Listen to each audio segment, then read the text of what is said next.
সালাতুল তাসবিহ নামাজ পড়লে পূর্বের গুনাহ বা পাপ মোচন হয় এবং অসীম সওয়াব পাওয়া যাবে।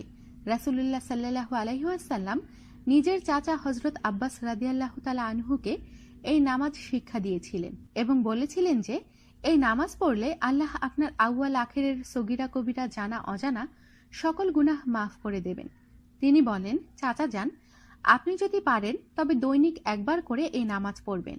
যদি দৈনিক না পারেন তবে সপ্তাহে একবার পড়বেন। যদি সপ্তাহে না পারেন তবে মাসে একবার পড়বেন। যদি মাসে না পারেন তবে বছরে একবার পড়বেন। যদি এটাও না পারেন তবে সারা জীবনে একবার হলেও এই নামাজ পড়বেন। সালাতুল তাসবিহ নামাজের নিয়ম 4 রাকাত। প্রতি রাকাতে সূরা ফাতিহার পর যে কোনো সূরা পড়তে পারেন।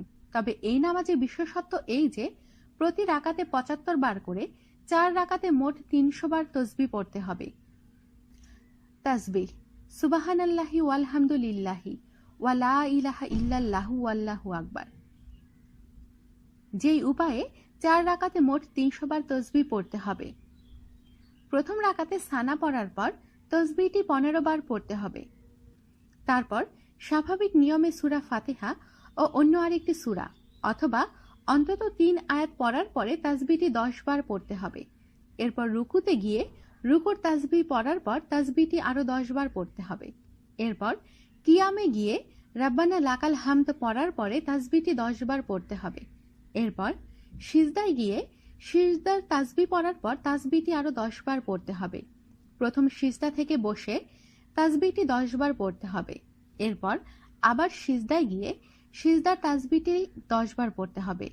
প্রথম সিজদা থেকে বসে তাসবিহটি 10 বার পড়তে হবে।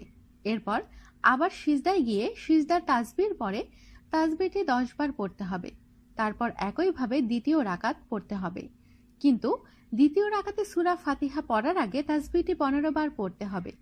অতঃপর দ্বিতীয় রাকাত এবং দ্বিতীয় সিজদার পর আত্তাহিয়াতু দুরুদ আর দোয়া পড়ার পরে সালাম না ফিরিয়ে প্রথম রাকাতের মতো তৃতীয় রাকাত শুরু করতে হবে। তাসবিহটি 15 বার পড়ে স্বাভাবিক নিয়মে সূরা ফাতিহা ও অন্য আরেকটি সূরা পড়তে হবে। একই প্রক্রিয়ায় পরবর্তী 2 রাকাত শেষ করতে হবে। আমাদের সাথেই থাকুন আর সাবস্ক্রাইব করুন।